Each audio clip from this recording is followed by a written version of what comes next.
Seigneur Jésus-Christ, de louange, Alléluia. d'adoration, de célébration. Merci de venir à notre secours et de nous apporter ce dont nous avons besoin au travers de ta parole. Que toute la gloire, l'honneur, la force, la puissance te reviennent dans le nom puissant de ton Fils Jésus-Christ. Amen. Amen, amen, amen, amen, amen. Béni sois-tu Seigneur, béni sois-tu Seigneur, pour toutes ces prières, pour ces louanges qui sont montées vers toi. Béni sois-tu Seigneur Dieu, parce que tu as disposé nos cœurs. Je te dis merci Seigneur. Merci parce que je crois Seigneur que ta parole est vérité et que ta parole donne la vie. Et je crois que tu répands la vie ce matin Seigneur Dieu. Merci parce que Seigneur tu es bon, tu es merveilleux et tu veux vivre avec nous pour toujours. Alors je prie que tu trouves un écho favorable dans chacun de nos cœurs. Qu'il en soit ainsi dans le nom de Jésus. Amen. Amen, amen. Donc je vous salue dans le nom du Seigneur Jésus-Christ ce matin. Donc, je me présente à ceux qui ne me connaissent pas, notamment sur Facebook. Pasteur Carmel Ngatsé ou Ngatsé, puisque nous sommes en France. On dit Ngatsé. Bonjour aussi à nos bien-aimés qui sont connectés sur Skype. Donc, que Dieu vous bénisse tous. Ce matin, je suis donc chargée de délivrer le message du Seigneur pour que nous soyons nourris, édifiés et que la méditation se poursuive tout au long de la semaine ou tout au long de la journée, selon le programme de chacun. Et nous allons méditer sans plus tarder dans le livre de 2 Chroniques, dans lequel j'ai moi-même énormément médité. Beaucoup de choses en sont ressorties, mais je vais devoir synthétiser. Nous allons aller dans le livre de 2 Chroniques. Nous allons commencer au chapitre 22. Nous allons aussi aller au chapitre 23, au chapitre 24. Mais nous ne lirons pas tout, rassurez-vous, pas tout ce matin. Je vais prendre quelques passages sélectionnés pour que nous puissions comprendre en tout cas la pensée du Seigneur pour aujourd'hui. Donc, c'est important. Ce message s'intitule « Ce que Dieu veut, c'est ton cœur ». Ce que Dieu veut, c'est mon cœur. Et c'est vraiment important de réaliser que les serviteurs, les servantes de Dieu que nous sommes, nous ne sommes pas Dieu pour autant. Nous ne sommes pas le Saint-Esprit. Combien même nous allons évangéliser, nous allons annoncer la parole de Dieu avec beaucoup de pertinence, être assez convaincants par la parole de l'homme, nous ne sommes pas le Saint-Esprit. C'est important. Donc, c'est Dieu qui vient à la rencontre de chacun de nos cœurs. Mais la réponse, la deuxième chose à comprendre, c'est que la réponse vient de nous-mêmes. C'est pas Dieu qui viendra décider à notre place que nous devons lui répondre oui. C'est nous qui allons faire le choix de répondre au Seigneur. Amen. C'est à nous de faire le choix de répondre au Seigneur quand il vient frapper à la porte du cœur d'Héléna. Même si maman Nelly éduque sa fille dans les voies du Seigneur, nous n'en doutons pas, nous en sommes témoins par la grâce de Dieu. Mais à la fin, c'est Héléna qui doit répondre oui au Seigneur. Amen. Et c'est ainsi qu'on a dans certaines familles de serviteurs, de servantes de Dieu, l'un qui prend le chemin de gauche, l'autre qui prend le chemin de droite. Combien même les parents, les serviteurs de Dieu, les ouvriers que le Seigneur a envoyés dans la moisson ont fait leur part. Mais le choix revient à chacun. Ne nous trompons pas nous-mêmes, soyons réalistes et que chacun puisse se mettre devant le Seigneur, quel que soit son âge, pour répondre à l'appel du Seigneur. Amen. Donc nous allons aller lire l'histoire d'un roi qui s'appelle Joas, dans le livre des Chroniques, qu'on appelle communément aussi l'enfant roi, parce qu'il est monté très tôt sur le trône. Et nous allons un peu méditer au travers de son histoire. Donc je vais lire 2 Chroniques, chapitre 22, du verset 10 au verset 12. Je lis la parole de Dieu. Athalie, mère d'Acasia, voyant que son fils était mort, se leva et fit périr toute la race royale de la maison de Juda. Mais Joshabéat, fille du roi, prit Joas, fils d'Acasia, et l'enleva du milieu des fils du roi, quand on les fit mourir. Elle le mit avec sa nourrice dans la chambre d'Élie. Ainsi, Joshabéat, fille du roi Joram, femme du sacrificateur Jéhojada et sœur d'Acasia, le déroba au regard d'Athalie, qui ne le fit point mourir. Il resta 6 ans caché avec eux dans la maison de Dieu, et c'était Athalie qui régnait dans le pays. Je poursuis dans 2 Chroniques 23, les versets 1 à 3. La 7e année, Jéhojada s'anima de courage et traita alliance avec les chefs de centaines, Azaria, fils de Jérocham, Ismaël, fils de Jochanan, Azaria, fils d'Obed, Maséja, fils d'Adaja, et Élishaphat, fils de Zikri. Ils parcoururent Juda, et ils rassemblèrent les Lévites de toutes les villes de Juda et les chefs de famille d'Israël. Et ils vinrent à Jérusalem. Toute l'assemblée traita alliance avec le roi dans la maison de Dieu. Et Jéhojada leur dit, « Voici, le fils du roi régnera, comme l'Éternel l'a déclaré à l'égard des fils de David. » Amen, à la parole de Dieu. On va s'arrêter là pour le moment. Pour donc rappeler le contexte, il y a une reine, qui s'appelle Athalie, qui exerce son pouvoir terrible, démoniaque, diabolique, elle est criminelle, cette femme, puisque c'est la grand-mère de Joas, mais pour autant, elle est assez terrible parce que pour monter sur le trône, après la mort de son fils, elle décide de supprimer toute sa descendance. Voilà.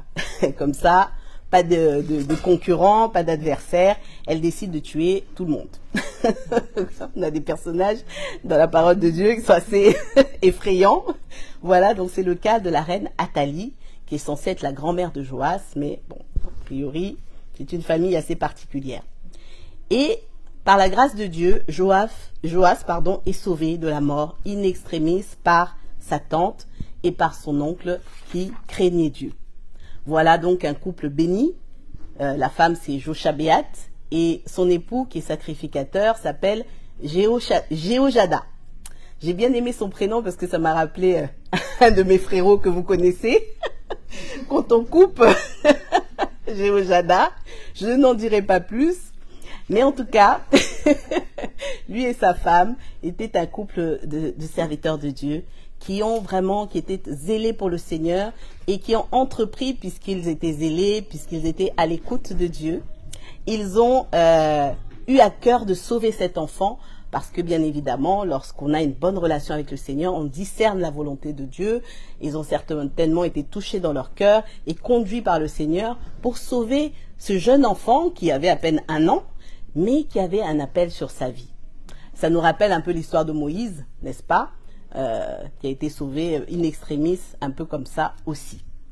Et donc, c'est vrai que ça rappelle que lorsque Dieu a toujours un plan et que rien ne peut entraver le plan de Dieu. Amen, rien ne peut entraver le plan de Dieu, quel que soit le danger. Et cet enfant, Joas, qui n'avait à peine qu'1 an, il avait déjà un appel sur sa vie.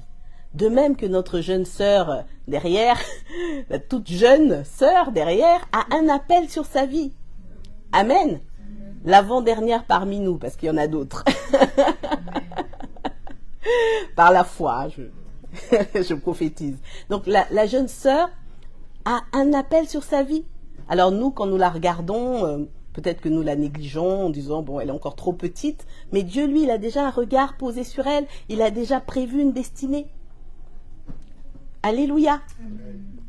Et pour en revenir donc à l'histoire de Joas, ce couple de serviteurs de Dieu a conduit cet enfant dans un lieu de refuge. Quel meilleur refuge que la maison de Dieu. Quel meilleur refuge que le temple de Dieu. Et pour nous aujourd'hui, notre refuge, c'est l'Église. Amen. Nous sommes l'Église et l'Église est à la fois la maison de Dieu. Joas est resté 6 ans, nous dit la parole, caché. 6 ans caché. Vous imaginez un enfant de 6 ans caché dans le temple. Ne pouvons pas sortir parce que sa grand-mère faisait la terreur dans tout le pays. Quelle histoire, c'est impressionnant.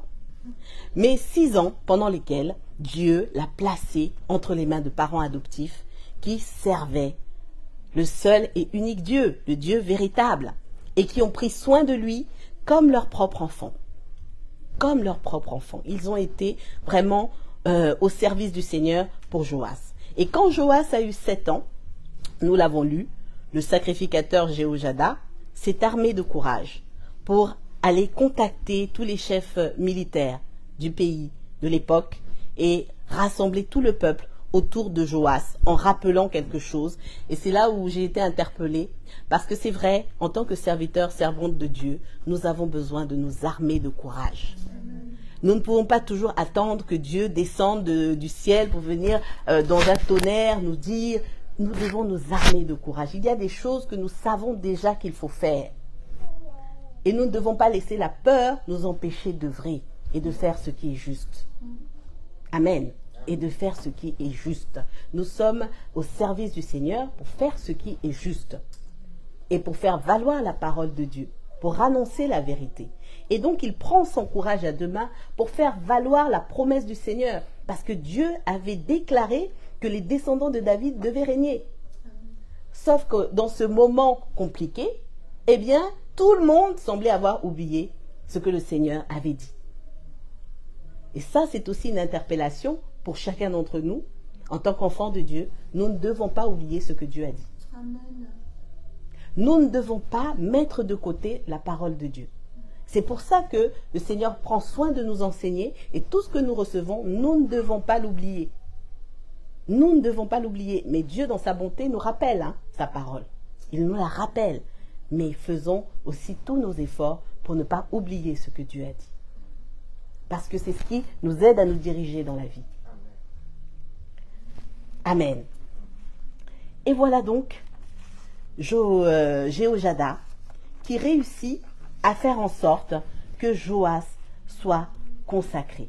Parce qu'il était fidèle, parce qu'il avait à cœur d'honorer le Seigneur et de rester dans ses voies, il a rappelé aux uns et aux autres la volonté de Dieu. Je vais le relire dans 2 Chroniques 23 au verset 3. Il a dit: « Voici, le fils du roi régnera, comme l'Éternel l'a déclaré à l'égard des fils de David. » Amen. Lui, il n'avait pas oublié, il avait gardé dans son cœur la parole de Dieu. Il avait gardé dans son cœur la parole de Dieu et donc il était à même d'œuvrer pour la justice. Combien même il était seul. Combien même il était seul. Et il arrive bien souvent qu'on se sente très seul lorsqu'on fait l'œuvre de Dieu. Parce que c'est difficile de demeurer fidèle. Parce que l'appel au compromis est permanent. Mais le Seigneur nous invite à faire ce qui est juste. Parce que le plan de Dieu doit s'accomplir. Et lorsque c'est ce qu'il convient de faire, peu importe les obstacles, avançons parce que le Saint-Esprit est avec nous. Amen. Alors, l'histoire de Joas commence difficilement. Il est orphelin très tôt. Et exceptionnellement aussi, il monte sur le trône très très tôt, à 7 ans. Je regardais Evan, mon garçon. Bon, il a 9 ans, mais je me disais, ça fait tôt quand même. Mais Dieu est Dieu. Ses pensées ne sont pas nos pensées, ses voix ne sont pas nos voix. Il avait décidé que cela se passerait ainsi, que Joas monterait sur le trône et il avait pourvu. Il avait tout prévu pour que cela soit. Il n'a pas manqué d'affection, puisque Dieu lui a donné des parents adoptifs et pas n'importe lesquels, des parents qui craignaient Dieu et qui pouvaient donc lui enseigner aussi la crainte de Dieu, la parole de Dieu. Alléluia. Et pendant tout son règne, le sacrificateur Jéhojada, qui était pour lui aussi un père adoptif, a été présent à ses côtés pour l'accompagner, pour le conseiller, pour veiller à son éducation, j'imagine. Parce que, rappelons-nous, il n'avait que 7 ans. Nous allons continuer la lecture dans 2 Chroniques, chapitre 24, du verset 1 au verset 9, pour voir un peu la suite. Joas avait 7 ans lorsqu'il devint roi, et il régna 40 ans à Jérusalem. Sa mère s'appelait Tsibja de Beersheba. Joas fit ce qui est droit aux yeux de l'Éternel pendant toute la vie du sacrificateur Jéhojada. Jéhojada prit pour Joas 2 femmes, et Joas engendra des fils et des filles. Après cela, Joas eut la pensée de réparer la maison de l'Éternel. Il assembla les sacrificateurs et les Lévites, et leur dit: allez par les villes de Juda, et vous recueillerez dans tout Israël de l'argent, chaque année, pour réparer la maison de votre Dieu. Et mettez à cette affaire de l'empressement. Mais les Lévites ne se hâtèrent point. Le roi appela Jéhojada, le souverain sacrificateur, et lui dit, « Pourquoi n'as-tu pas veillé à ce que les Lévites apportassent de Juda et de Jérusalem l'impôt ordonné par Moïse, serviteur de l'Éternel, et mis sur l'assemblée d'Israël pour l'attente du témoignage? Car l'impie Athali et ses fils ont ravagé la maison de Dieu et fait servir pour les Baals toutes les choses consacrées à la maison de l'Éternel. » Alors le roi ordonna qu'on fît un coffre et qu'on le plaça à la porte de la maison de l'Éternel en dehors. Et l'on publia dans Juda et dans Jérusalem qu'on apporta à l'Éternel l'impôt mis par Moïse, serviteur de l'Éternel, sur Israël dans le désert. Amen. Donc c'est un passage qui parle en fait finalement du zèle de Joas, puisqu'il a entrepris des travaux de restauration de la maison de Dieu. Mais il y a quelque chose quand même, moi, qui m'a interpellé un peu dans le passage, parce que quand même, lorsqu'il parle à Jéhojada, il dit « Pourquoi n'as-tu pas veillé à ce qu'on apporte... où est-ce que j'ai lu ça? Tac, tac, tac.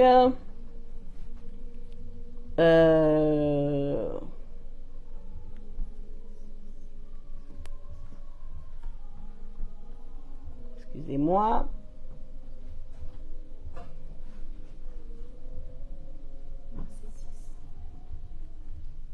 Oui, c'est ça. Non, c'est ça. La phrase sur laquelle j'ai bloqué, en fait, en réalité, c'est qu'on nous dit que le zèle de Joas, a subsisté pendant toute la vie du sacrificateur Jéhojada. En fait, on devrait dire, et j'ai peut-être lu vite au départ, j'ai lu pendant toute sa vie, et je suis revenue en lisant, le zèle de Joas a subsisté pendant toute la vie, pas pendant toute la vie de Joas, mais pendant toute la vie de quelqu'un d'autre. Et donc, je me suis mis à réfléchir, et puis après, toute la suite de la lecture m'a édifié, mais en fait, Joas vivait un peu la foi par procuration, finalement. Le constat, c'est celui-là. Il a été zélé pour Dieu, oui, il a restauré le temple du Seigneur, il a combattu l'idolâtrie, c'était une bonne chose, mais ça n'a duré qu'un temps, finalement. Alors, quelle était sa motivation? Finalement, quelle était sa motivation? Est-ce qu'il avait lui-même cette envie de plaire à Dieu, ou est-ce qu'il voulait faire les choses pour plaire à Jéhojada? Toute la question est là. Nous allons poursuivre la lecture dans 2 Chroniques 24, 17-22. Nous aurons peut-être la réponse. Après la mort de Jéhojada, les chefs de Juda vinrent se prosterner devant le roi. Alors le roi les écouta. Et ils abandonnèrent la maison de l'Éternel, le Dieu de leur père, et ils servirent les Astartés et les idoles. La colère de l'Éternel fut sur Juda et sur Jérusalem, parce qu'ils s'étaient ainsi rendus coupables. L'Éternel envoya parmi eux des prophètes pour les ramener à lui, mais ils n'écoutèrent point les avertissements qu'ils en reçurent. Zacharie, fils du sacrificateur Jéhojada, fut revêtu de l'Esprit de Dieu. Il se présenta devant le peuple et lui dit, « Ainsi parle Dieu, pourquoi transgressez-vous les commandements de l'Éternel? Vous ne prospérerez point, car vous avez abandonné l'Éternel, et il vous abandonnera. » Et ils conspirèrent contre lui, et le lapidèrent par ordre du roi, dans le parvis de la maison de l'Éternel. Verset 22, le roi Joas ne se souvint pas de la bienveillance qu'avait eue pour lui Jéhojada, père de Zacharie, et il fit périr son fils. Zacharie dit en mourant, que l'Éternel voie et qu'il fasse justice. Amen. Donc, le constat, c'est que pour une histoire qui avait bien commencé, c'est une suite assez décevante. Assez décevante. Parce qu'après la mort de son père adoptif, un homme de bien, eh bien, Joas se met à écouter d'autres voix que celles de Dieu. D'autres voix, et il retourne à l'idolâtrie et entraîne tout le peuple avec lui. Et c'est terrible de constater que finalement, Joas, en fait, n'était pas à l'écoute de la voix de Dieu. il était à l'écoute de la voix de Jéhojada. Mais ce n'était pas la faute de Jéhojada, attention. Parce que la parole de Dieu nous dit, et je l'ai noté, dans 2 Chroniques 24 au verset 16, 15 et 16, que Jéhojada est mort rassasié de jour, qu'on l'a enterré dans la ville de David avec les rois, ce qui était un privilège à l'époque, avec les rois, parce qu'il avait fait du bien en Israël et à l'égard de Dieu et à l'égard de sa maison. Amen. Ce qui veut dire que ce serviteur de Dieu avait fait sa part.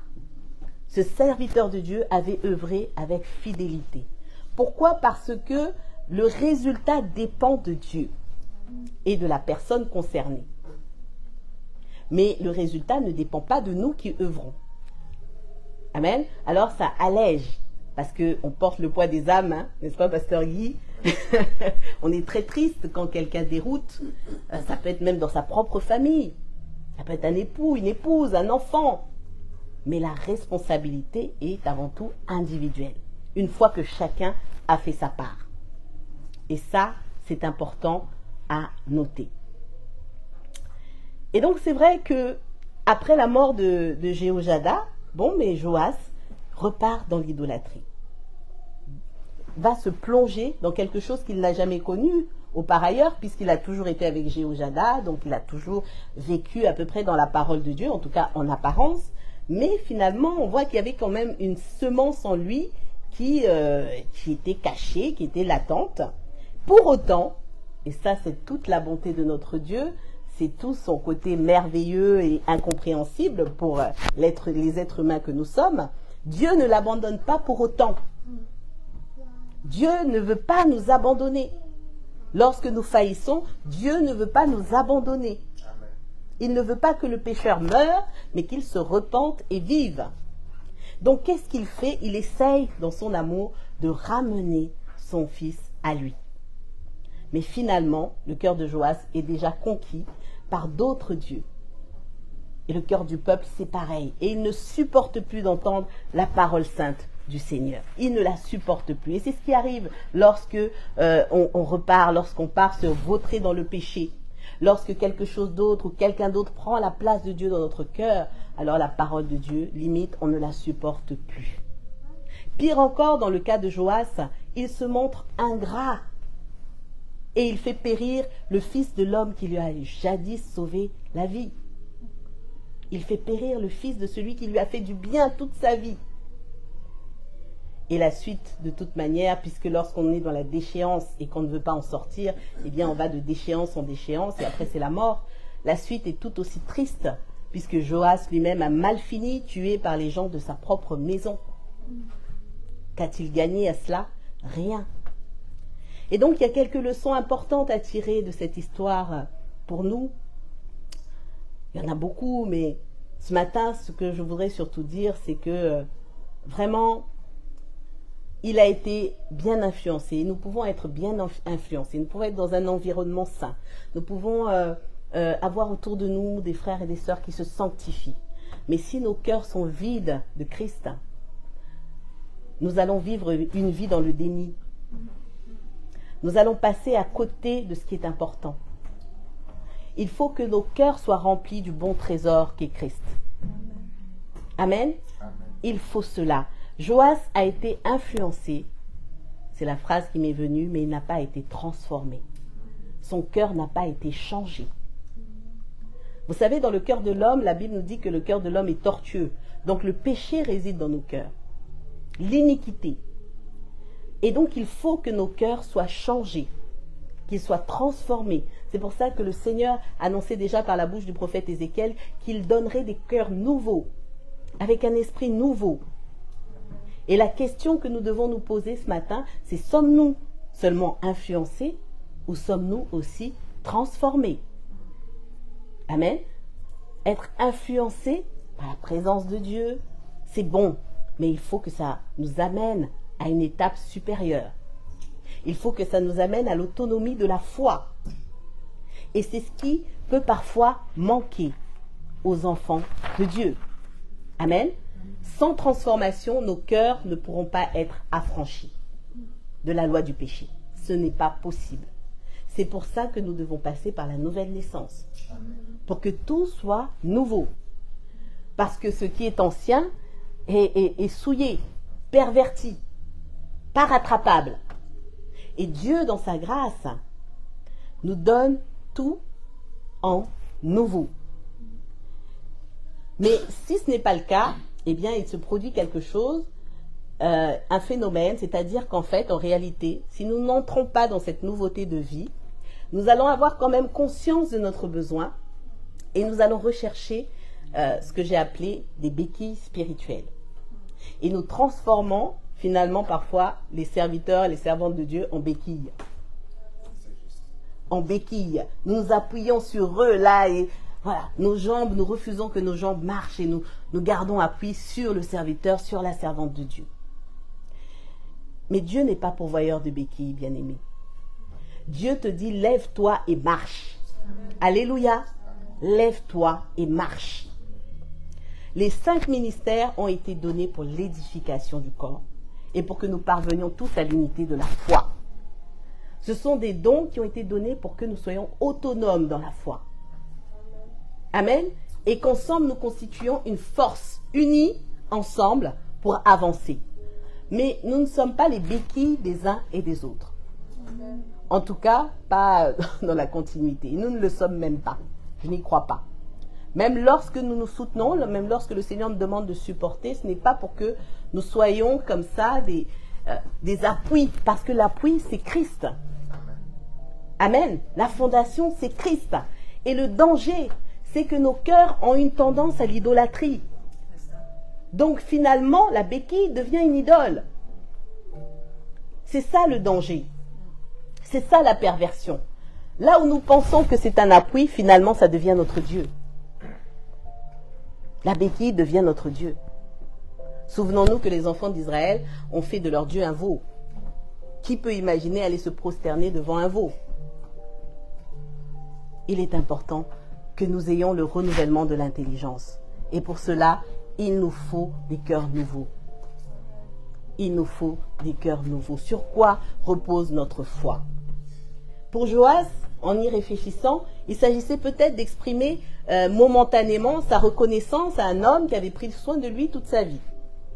Au lieu de se sentir redevable envers Dieu d'abord, il avait peut-être inversé dans son cœur la place de chacun. Parce qu'être reconnaissant, ce n'est pas mauvais. Mais c'est d'abord à Dieu qu'il faut devoir sa reconnaissance. Amen. C'est d'abord à Dieu. Si l'un d'entre vous me fait du bien aujourd'hui, je vais être reconnaissante. Mais je dois d'abord remercier le Seigneur de ce qu'il vous a permis de me faire du bien. Sinon, vous prendrez sa place. Et il ne faut pas qu'il en soit ainsi. Sur quoi repose notre foi? Est-ce qu'elle repose sur celle de nos parents? Est-ce qu'elle repose sur celle du pasteur? Sur celle de notre ami, de notre meilleur ami? Sur la foi de mon époux? Sur la foi de mon épouse? Mais lorsqu'ils vont disparaître, eh bien ma foi disparaîtra avec eux. C'est exactement ce qui s'est passé pour Joas lors de la disparition de Jéhojada.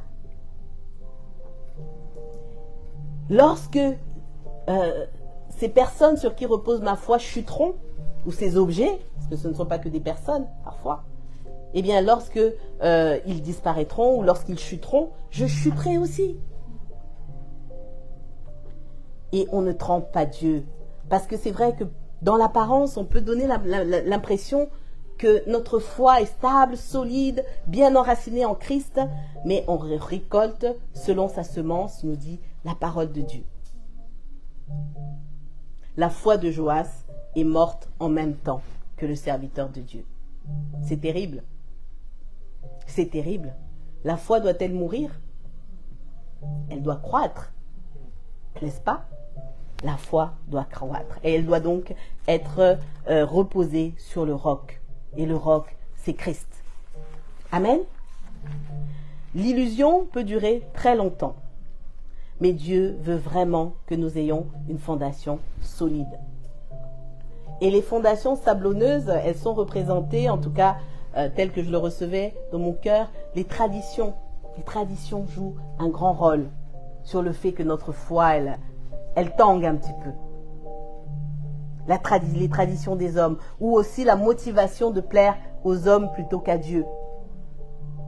On voit dans le cas de Joas, lorsque les chefs militaires sont venus le voir, il a voulu avoir l'adhésion certainement, et il s'est laissé séduire.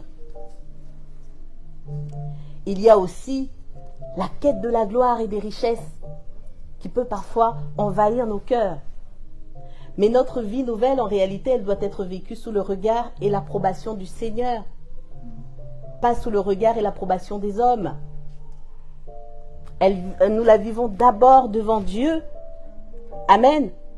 Et ensuite, notre témoignage va en découler, mais pour un but.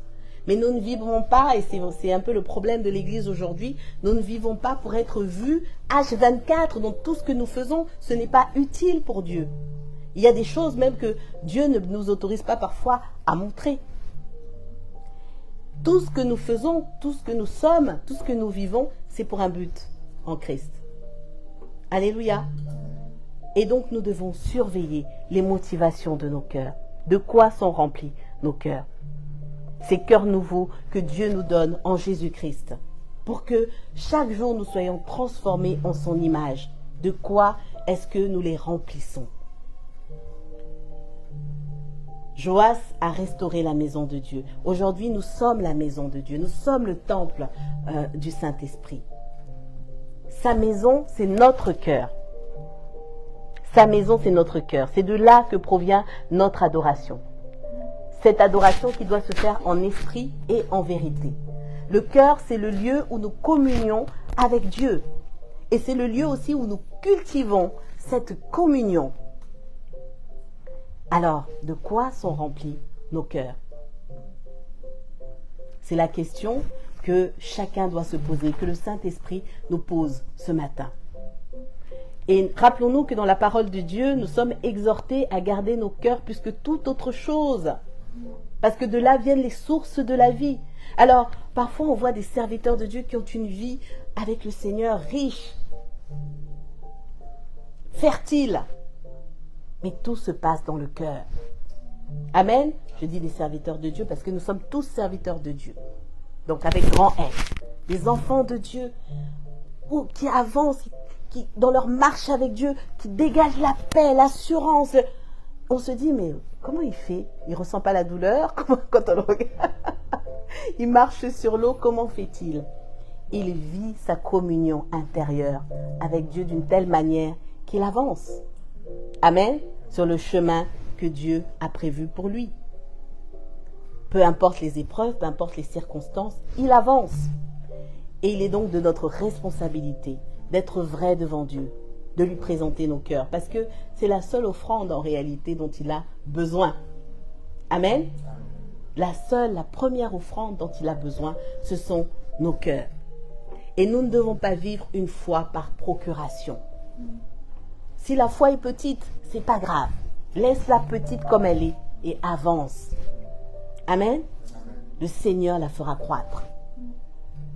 Mais il ne faut pas essayer d'imiter la foi de quelqu'un, ça ne s'imite pas. Il faut être soi-même convaincu plutôt que d'aller se soumettre à la conviction de quelqu'un d'autre. C'est dangereux. C'est dangereux. Nous éduquons nos enfants, nous leur enseignons justement la parole de Dieu. Nous prions pour eux, pour qu'ils reçoivent, pour qu'ils grandissent, qu'ils reçoivent le Seigneur et qu'ils grandissent eux aussi dans la foi.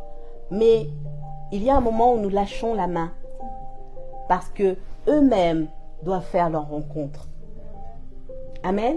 Ils doivent faire leur rencontre et peu importe le temps que ça prendra, ce temps-là, c'est Dieu qui le fixe. Alléluia.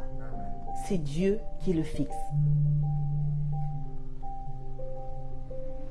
Ils ont eux aussi besoin d'expérimenter la vie nouvelle et la liberté en Jésus-Christ. Si nous décidons pour eux, ce n'est plus la liberté pour laquelle Jésus est mort. Dieu recherche de véritables adorateurs. Et les adorateurs, en esprit et en vérité, Dieu les honore. Amen. Dieu les honore. Ça, c'est une promesse du Seigneur. Et c'est une belle promesse du Seigneur. Parce que vous savez, la marche avec Christ, ce n'est pas une marche facile, humainement parlant. Il y a beaucoup d'épreuves. Il faut combattre. Mais Dieu nous assure le réconfort Et à la fin, Dieu va nous montrer que ça en valait la peine. Amen. Que ça en valait la peine. Mais il faut que ce soit fait en vérité, avec sincérité de cœur. Il faut que nous ayons envie de le faire, que nous ayons le désir d'honorer notre Dieu, de plaire à Dieu. Alléluia. Mais si dans nos cœurs, nous faisons cohabiter le trône de Dieu avec d'autres idoles, il va y avoir un problème. Il va y avoir un problème. Et le Saint-Esprit ne s'impose pas, il laisse la place. Parce qu'il vient dans une relation. Il vient dans une relation. Dans nos cœurs, il y a beaucoup de choses. Beaucoup de choses. Il y a parfois, en fonction de nos cultures, le mysticisme, il peut y avoir les traditions ancestrales qui sont toujours là. Beaucoup de choses que la parole de Dieu vient balayer, si nous la laissons faire. Mais il y a aussi des rêves qui sont tenaces, hein, des projets qui sont bien tenaces et qui nous viennent de l'ancienne vie, qui nous mettent en danger spirituel. Je ne sais pas pourquoi le Seigneur me donnait de parler de ça, mais le Seigneur me mettait à cœur l'exemple de certains chantres qui sont devenus des stars mondaines très connues, qui ont bien réussi dans le monde, mais qui avaient commencé dans l'Église. Qui avaient commencé dans l'Église avec ce don merveilleux que le Seigneur donne pour son peuple et qui ont préféré honorer ce rêve de grandeur. Dès qu'ils ont eu l'opportunité, ils ont délaissé la maison de Dieu pour aller faire allégeance à leur rêve de grandeur et aller recevoir tous les honneurs qui doivent normalement revenir à Dieu. Alors parfois comme ça aussi, on peut avoir ce type de motivation. Mais nous sommes dans l'idolâtrie. Nous sommes dans l'idolâtrie dès que nos rêves prennent la place de Dieu. Tout ce qui est dans notre cœur, en fait, doit honorer le Seigneur. Nos motivations doivent avoir pour but d'honorer Dieu et de contribuer à son plan. L'adorateur que Dieu recherche, bien-aimé, le met forcément au-dessus de tout. Au-dessus de tout. L'adorateur a de l'amour pour la parole de Dieu. Parce que la parole de Dieu, c'est son trésor. C'est son trésor. Et tous les jours, il recherche la présence de Dieu au travers du Saint-Esprit qui l'accompagne. Tous les jours. Il vit pour plaire à son Dieu. Et nous sommes invités à consacrer nos cœurs au Seigneur. Si nous l'aimons, consacrons-lui nos cœurs. Ça ne va pas nous empêcher de manger notre part de gâteau préféré, je vous rassure. Parce que quand on utilise le mot consacré, consécration, on a toujours l'impression qu'on va devenir moine, qu'on va aller s'enfermer. Consacrons à Dieu nos cœurs. Consacrons à Dieu nos cœurs. Le Saint-Esprit va nous conduire sur le chemin de cette consécration. Tranquillement. Amen. Avec sérénité, avec assurance, avec bonheur, dans la paix. Il peut nous délivrer de tout ce qui prend la place de Dieu dans nos cœurs. Parce qu'il y a des choses qui sont installées, dont on n'a parfois pas conscience. Mais on sent simplement une lutte intérieure, des résistances parfois à obéir à la parole de Dieu, ou même à l'écouter, tout simplement. Dieu peut nous délivrer de ce qui prend sa place. Si nous avons conscience que là où se trouve notre trésor, se trouve aussi notre cœur. Mais de quel type de trésor avons-nous besoin? Dieu ne nous suffit-il pas à lui tout seul pour que nous continuions à nous attacher à d'autres types de trésors? Alors que Christ soit le trésor de nos vies, notre appui, notre forteresse, notre secours, notre force, tout ce qui nous est essentiel, c'est Christ. Amen. Il se rappelle à nous ce matin, il se rappelle à toi. Il dit, ne m'oublie pas, ne me mets pas de côté. Laisse-moi régner dans ton cœur. Laisse-moi régner dans ton cœur. Tu parles de moi. Tu invoques mon nom. Mais je ne suis pas dans ton cœur. Offrons-nous volontairement au Seigneur. Il va nous apprendre l'intimité avec lui. Il va nous apprendre à nous dépouiller. Il va faire tomber les idoles. Les idoles sont nombreuses. Il va les faire tomber. Ne privilégions pas l'apparence au détriment du cœur. Et quand on dit ça, ça ne veut pas dire ne privilégier que le cœur et pas l'apparence. Le Saint-Esprit est un esprit d'harmonie, d'équilibre. Mais ne privilégions vraiment pas l'apparence au détriment de ce qui est intérieur. C'est une erreur. Amen. L'œuvre du Saint-Esprit, bien que silencieuse, elle est parfaite. Mais Dieu nous demande juste une chose. Dans un monde où tout devient confus, il est primordial, le Seigneur insiste, d'avoir les bonnes convictions pour bien discerner entre le mal et le bien. Amen. Bien discerner entre le mal et le bien. Dans le livre des Actes, lorsqu'on nous parle des premiers croyants, on nous dit qu'ils étaient tous ensemble, unis dans le partage, dans l'amour. Ils étaient assidus au temple. Nous, aujourd'hui, on dirait à l'église. Ils allaient à l'église, n'est-ce pas? Ils allaient à l'église pour aller communier avec les frères, avec les sœurs. Ils avaient une vie de foi active. Ils louaient Dieu. Et on nous précise avec simplicité de cœur. Amen. Il n'y avait pas de motivation, de recherche de grandeur. Enfin, je ne vais pas nommer tout ce qu'il peut y avoir dans le cœur. Dieu seul le sait. Ils n'avaient pas d'autre motivation que de vivre leur foi en faisant la volonté de Dieu. Amen. Et ça leur réussissait.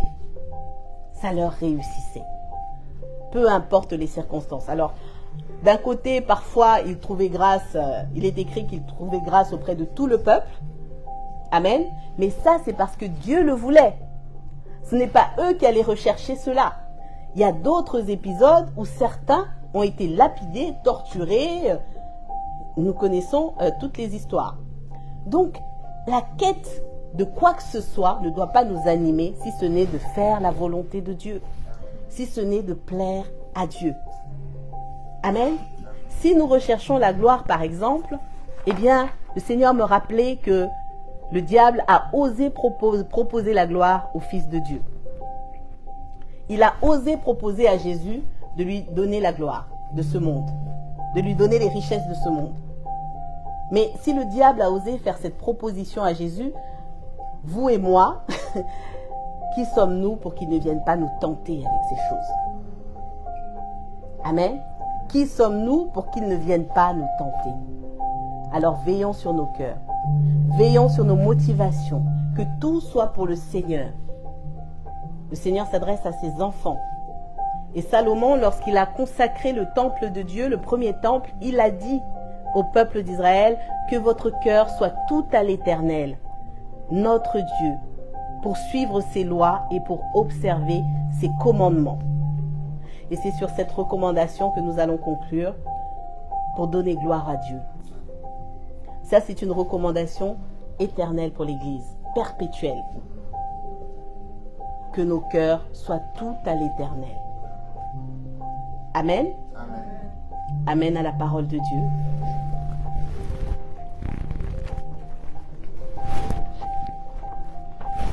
Nous allons prendre un temps dans la prière.